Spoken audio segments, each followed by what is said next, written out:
Hi, my name's Tally and I'm autistic. And here's my video about why and how I got diagnosed with autism at 19 in the UK. This is my first time doing a face-to-camera video in a very, very long time. I used to do them quite often when I did equestrian videos, but time has changed. I was recently diagnosed with autism, which is a crazy thing. I want to tell my story. Yeah, so basically I'm going to go through why and how I got a diagnosis. I'm not going to go through the actual diagnostic process, is that the word? Yeah, that's because I'm going to do a whole video on that about what it was like getting diagnosed in adult services in the UK, and I'll go specifically into detail of the process. Well, not too specific, but yeah, I'll do that in another video. But today I just want to talk about why and how I came to get my diagnosis and how I'm feeling now I've got it. Especially with the current world circumstances. Starting from when I was a child, right from 2 years old, there were so many, probably before then, there were so many signs that I was autistic, but nobody picked it up. Nobody, not me, not my parents, nobody in my family or anyone who taught me or anything picked it up. I was very good at masking, but there were a lot of very clear signs. Like, looking back, it's like obvious, but at the time nobody saw it. But I've had ARFID, avoidant and restrictive food intake disorder, since I was 2, and but that was only recently diagnosed. I'm not going to go into detail of what behaviours and things I had, just know that they were there in my childhood. And then I went into secondary school. My mental health declined drastically. When I was about 14, 15, I became very, very unwell with depression and anorexia, a brief period of bulimia, and really, really difficult anxiety. And I went into mental health services. Throughout my teenage years, have been through so many different mental health services, or private and NHS, all sorts of different things. I've had loads of social workers, loads of therapists, psychologists, psychiatrists, everything. A lot of them I discharged myself because, or I only went to one session because I just couldn't stick it. I couldn't cope with how it was, and I didn't want to be put into a situation where I couldn't talk. So my experience with mental health services was a bit yeah. Some bits were good, some bits not so much, and it meant that I couldn't really get the support that I needed. Nobody picked up on me being autistic, so I couldn't get the help that I actually needed. I spent a year in the eating disorder service where I was struggling significantly with selective mutism, and nobody could help me and nobody saw what it was, and I got discharged in the end for not engaging because I wouldn't talk in any of my sessions. I also would refuse to get weighed, but the main thing was me not talking. I just wasn't using their service how it was supposed to be used. So I ended up getting discharged, which was really sad for me because I so wanted the help to get better, but I couldn't get better with their help because I needed help first to learn how to talk. My clinician was very good. She tried so hard.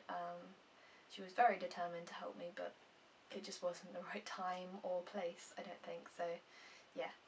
And then I went away from services for a little while and I transitioned from school to college, and because I had no support, that was a tricky transition.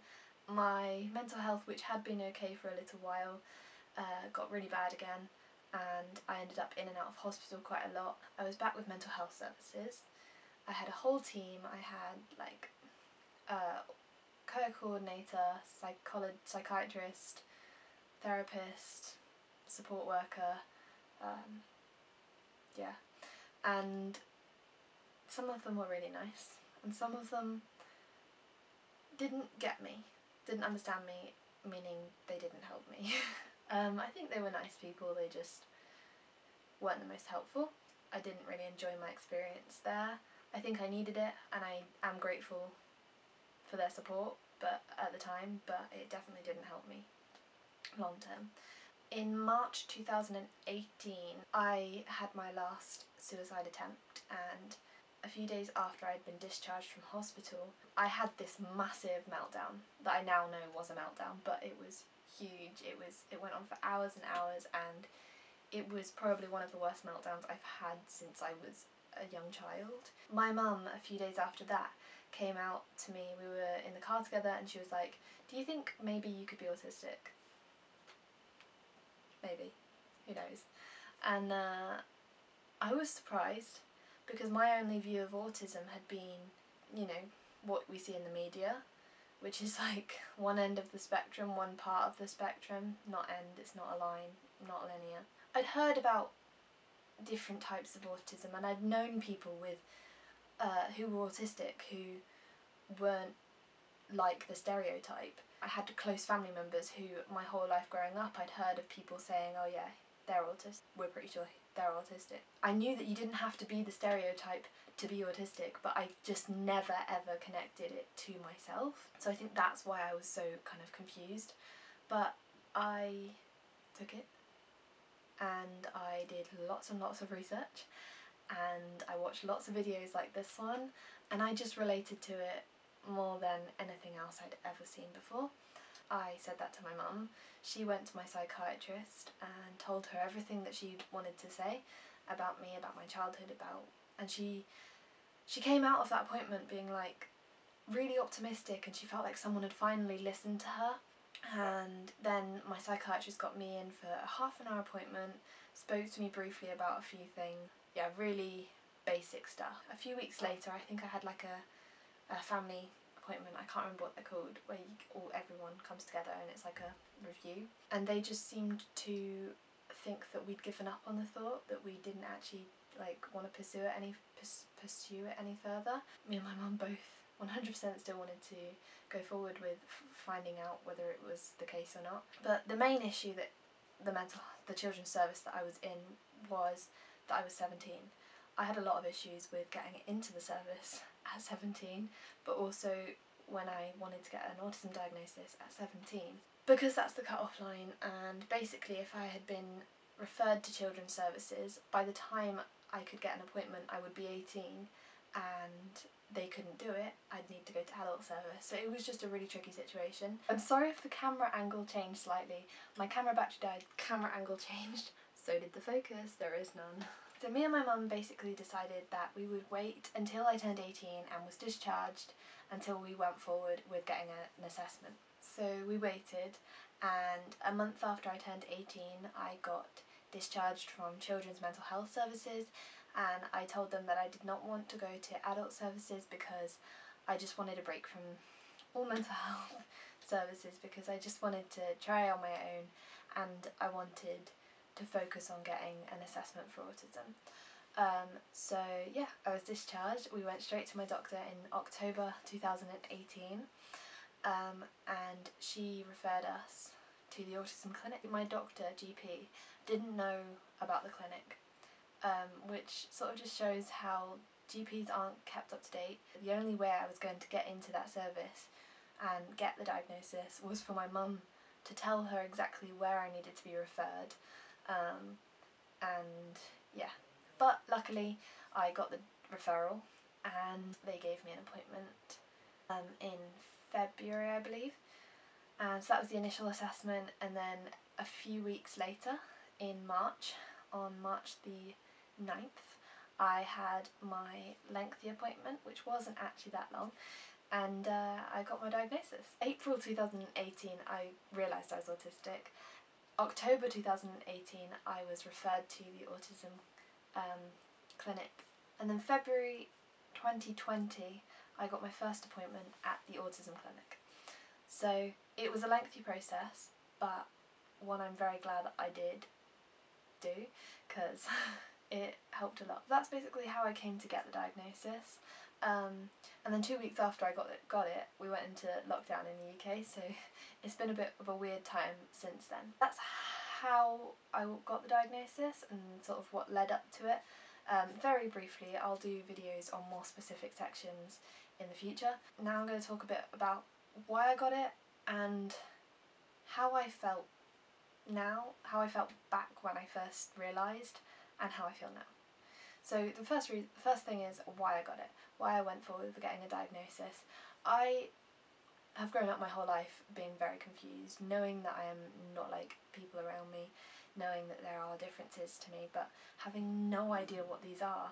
And that led me to getting very, very unwell with my mental health. And I just, when I realised that I was autistic, it was like this huge light bulb moment, or whatever that saying is, and just everything made sense, and it was so relieving.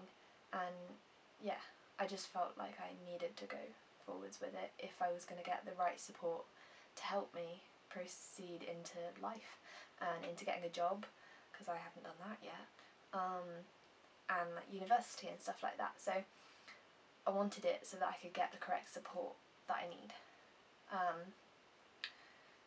because I've been through so many services that haven't been able to support me. So I thought that if I can get this diagnosis, then I can find the right people who know what I need and who know how to support me. So that's why, I guess. How I've felt about it has been very up and down throughout the whole time. When I first found out, I was like, so like way back in 2018, I thought it was like this really positive time.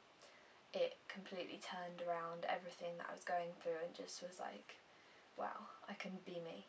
And then there were times, moments throughout the whole 2 years where I sort of doubted it. I was like, what if I'm not? What if I've got it wrong? And then there were times when I was quite sad about it.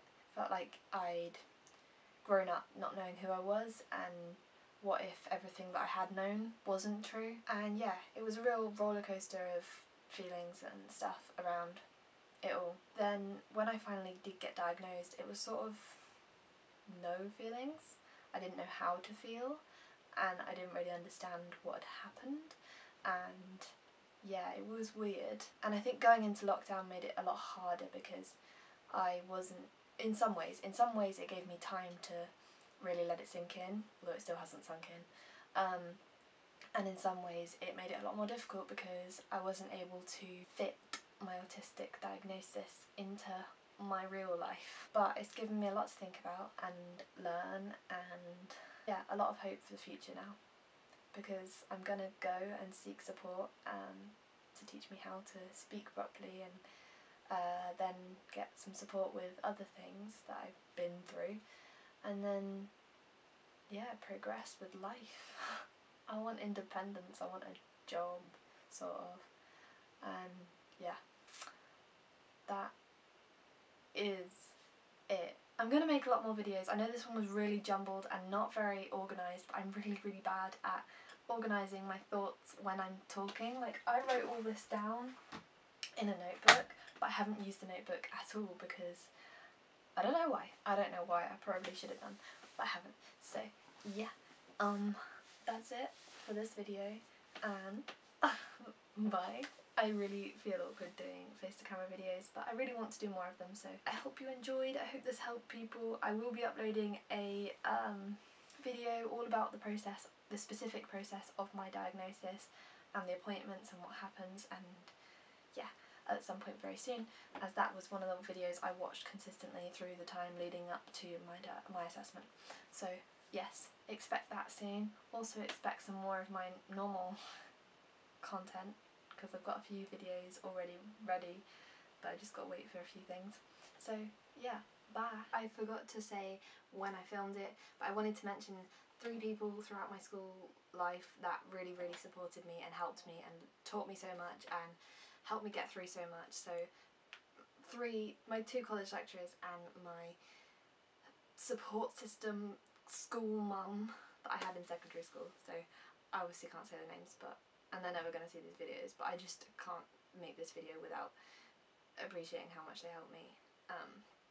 Yeah, my school mum helped me get through some tough stuff at school, and she basically saved my life. And my lecturers taught me to speak, so, well, they helped me speak, and I could not be more appreciative of them and how they accepted me for me being the weird, cool human being that I am. Okay. My mum is talking so loud. Never mind.